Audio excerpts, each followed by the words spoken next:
Hello friends, मेरा नाम राकेश वर्मा और मेरे यूट्यूब चैनल पे आपका स्वागत है। आज के वीडियो में हम सीखेंगे दोस्तों भिन्न निकालना।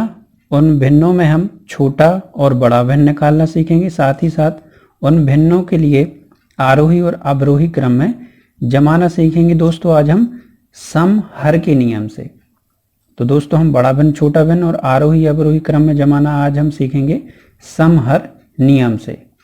तो दोस्तों मैंने पिछले वीडियो में आपको बताया था भाग नियम, आप उसको जरूर देखें, उससे भी ट्रिक से किया था और आज भी हम ट्रिक से करेंगे। तो भाग नियम की ट्रिक भी आप देखें मेरे पिछले वीडियो को, वह भी सरल थी, आसान थी।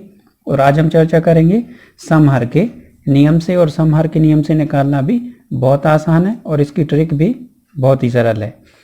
तो चलिए शुरू करते हैं। सबसे पहले जान लेते हैं बड़ा भिन्न छोटा भिन्न। अभी हम क्वेश्चन करेंगे, सवाल करेंगे तो समझ जाएंगे। आरोही अवरोही क्रम समझ लें। जब हम भिन्नों को आरोही क्रम में जमाते हैं तो हमें सबसे पहले छोटा भिन्न लेना पड़ता है, उसके बाद छोटे से बड़ा भिन्न, उससे बड़ा भिन्न और अंत में सबसे बड़ा भिन्न इस क्रम में जमाते हैं। इसी प्रकार अवरोही क्रम में आरोही का जस्ट उल्टा हो जाता है। सबसे पहले हम बड़ा भिन्न लेते हैं, फिर उससे छोटा और अंत में सबसे छोटा भिन्न लेते हैं। यहाँ को दोस्तों हम कुछ सवाल करेंगे जिनके द्वारा आप समहर के नियम को समझेंगे और आप इससे भी आसानी से भिन्नों को या भिन्न संख्याओं को छोटी बड़ी भिन्न निकाल सकते हैं। देखिए दोस्तों, जैसे आप समझ रहे होंगे कि समहर का नियम, तो समहर के नियम से आपको शब्दों से ही समझ आ रहा होगा कि समहर नियम मतलब समहर, यानी हमें ये जो हर दिया है, अंश और हर, ये जो भिन्न मिले हैं 3/4, 2/5, 7/10, तो इसके जो हर हैं 4, 5 और 10, इनको हम समान कर दें तो यह समहर नियम कहलाएगा। तो देखिए चलिए दोस्तों हम सारा समहर नियम से करते हैं। तो सबसे पहले सवाल लेते हैं। जैसे हमें भिन्न दिया है 3/4, 2/5 और 7/10, तो समहर का नियम कहता है कि आप इन भिन्नों के हर के लिए समान करें। तो हम इन हरों को समान संख्या में करेंगे। उसके बाद दोस्तों ध्यान से सुने, फिर हम इस भिन्न के अंश की संख्याओं को देखेंगे। इन अंश की संख्या में जो सबसे बड़ा अंश होगा वह सबसे बड़ा भिन्न होगा, जो सबसे छोटी संख्या होगी वह छोटा भिन्न होगा। और हम उन्हीं संख्याओं के आधार पर इनको आरोही और अवरोही क्रम में जमाएंगे।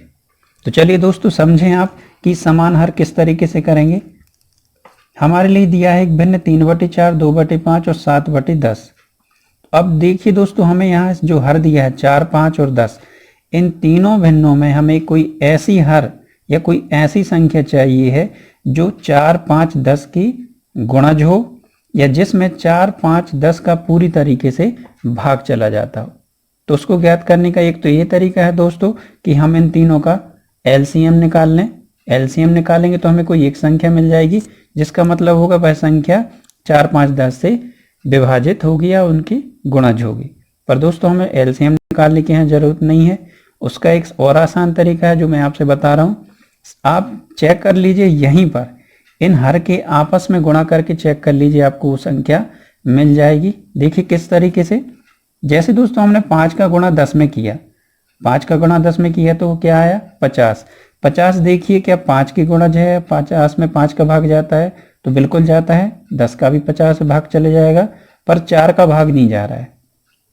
4 का भाग नहीं जा रहा है तो 50 हम नहीं ले सकते, क्योंकि वो संख्या में इन तीनों हरों का भाग पूरी तरह जाना चाहिए। अभी हमने इन दोनों संख्याओं का गणा किया, अब इसको करके देख लेते हैं।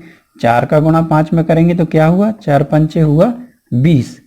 तो 20 में क्या 4 का भाग जाता है, पूरा बिल्कुल जाता है, 5 का भी जाता है और 10 का भी 20 में चले जाता है।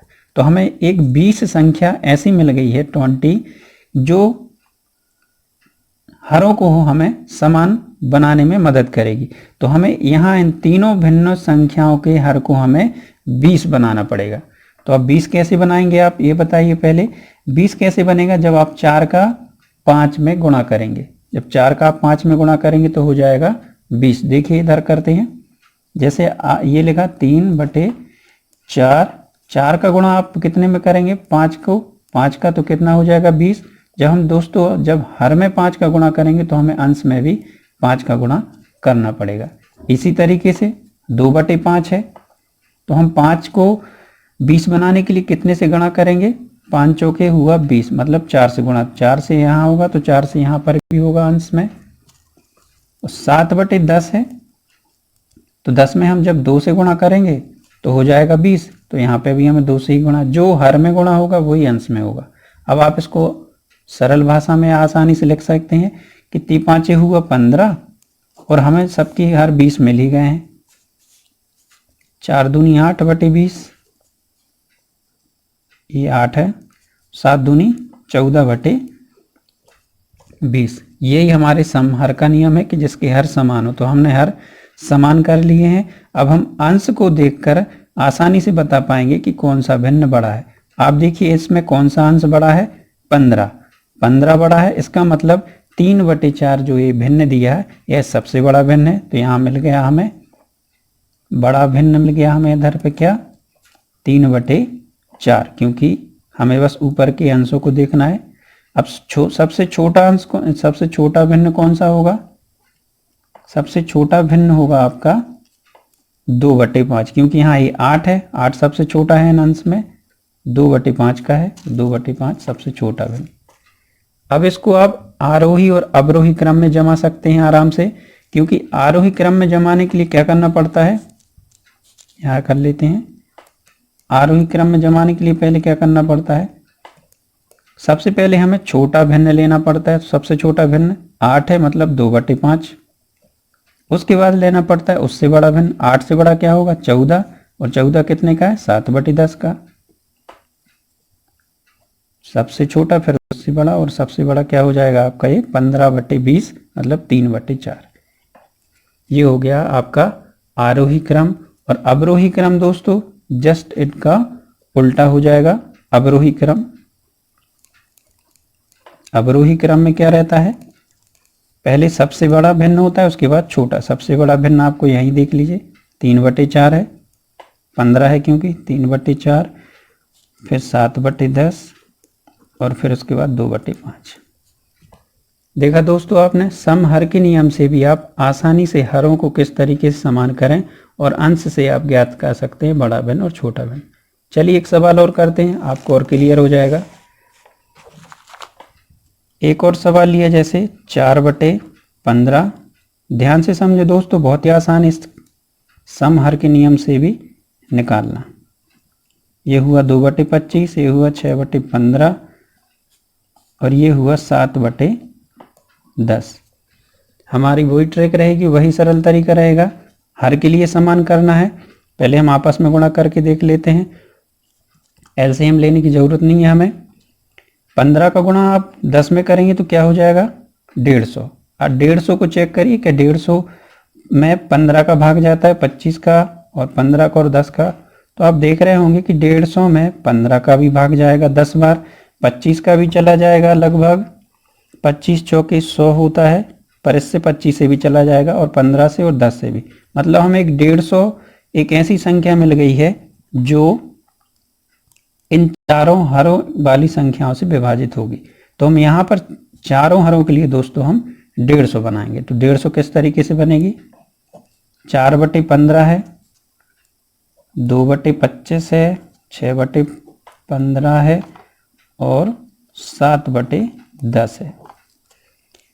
अब आप देखिए 15 को हम 150 कैसे बनाएंगे? जब हम इसमें 10 का गुणा कर देंगे, 10 का गुणा हर में होगा तो 10 का गुणा अंश में भी होगा। अब आपका है 25, 25 का 150 कैसे बनेगा? आप यहाँ पे किस तरीके से करके देख सकते हैं।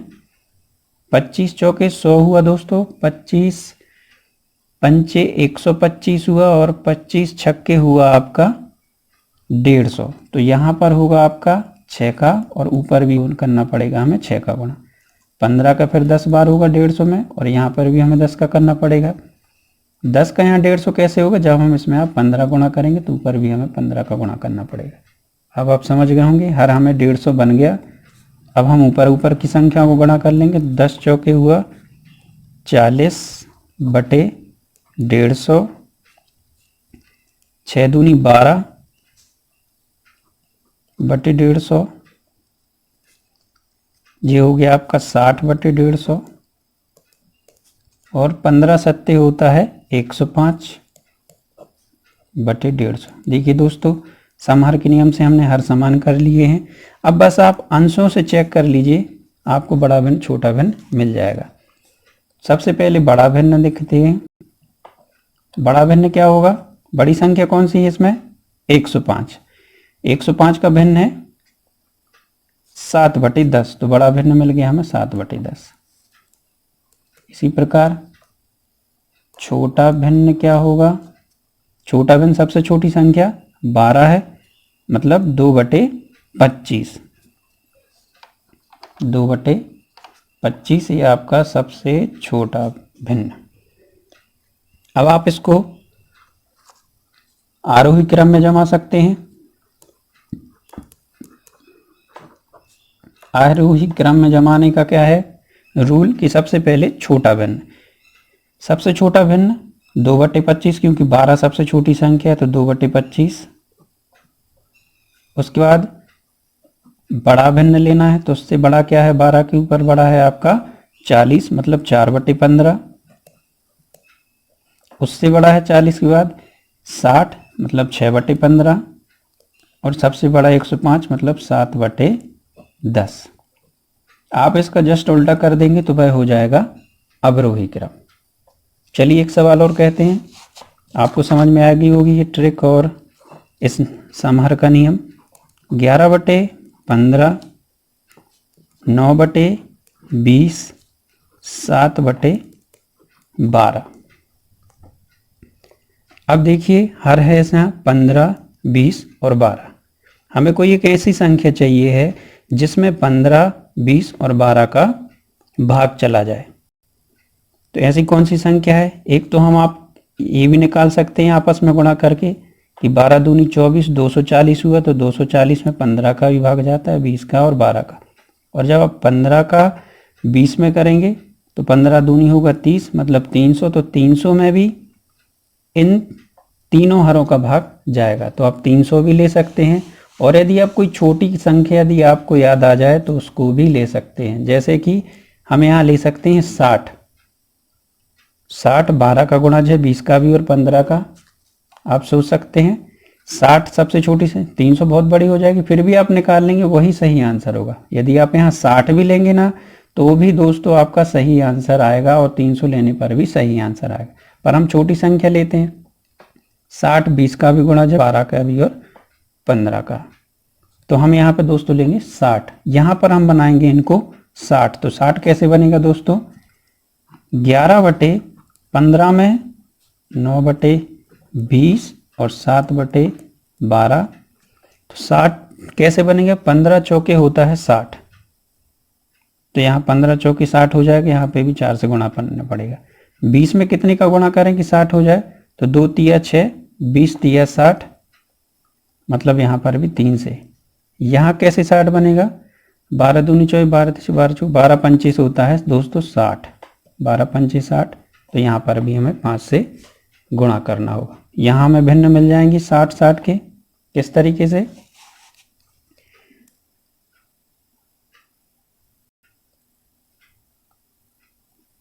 ये हो गया 11 चौके 44, और ये हो गया 60, 9 3 27 बटे 60, और 5 7 हुआ 35 बटे 60। देखिए हमारे हर समान हो गए हैं। अब आप आराम से बता सकते हैं कि इनों में बड़ा भिन्न क्या है अंश की मदद से। सबसे बड़ा अंश कौन सा है इसमें? आप देखिए दोस्तों 44। 44 मतलब 11 बटे 15, यह हो गया हमारा सबसे बड़ा भिन्न। अब आप आसानी से निकाल सकते हैं छोटा भिन्न। छोटा भिन्न मतलब सबसे छोटी अंश कौन सा है? 27, मतलब 9 बटे 20 सबसे छोटा भिन्न है। आप इसको जमा सकते हैं अवरोही क्रम में। अवरोही क्रम क्या होता है कि सबसे पहले बड़ा भिन्न लिया जाता है। बड़ा भिन्न क्या है इसमें? 44, मतलब 11 बटे 15। उसके बाद उससे छोटा भिन्न मतलब 35, 35 7 बटे 12। और उसके बाद सबसे छोटा भिन्न है 27, मतलब 9 बटे 20। तो देखा दोस्तों आपने, समहर के नियम से आप कितने आसानी से और जल्द से जल्द छोटा और बड़ा भिन्न निकाल सकते हैं और साथ ही उसको आरोही अवरोही क्रम में जमा सकते हैं। तो दोस्तों आशा करता हूँ आपको ये समहार का नियम समझ में आ गया होगा, और मेरा वीडियो अच्छे लगे तो इसको लाइक करें, अपने दोस्तों के साथ शेयर भी करें और मेरे चैनल को सब्सक्राइब करना ना भूलें। Thank you.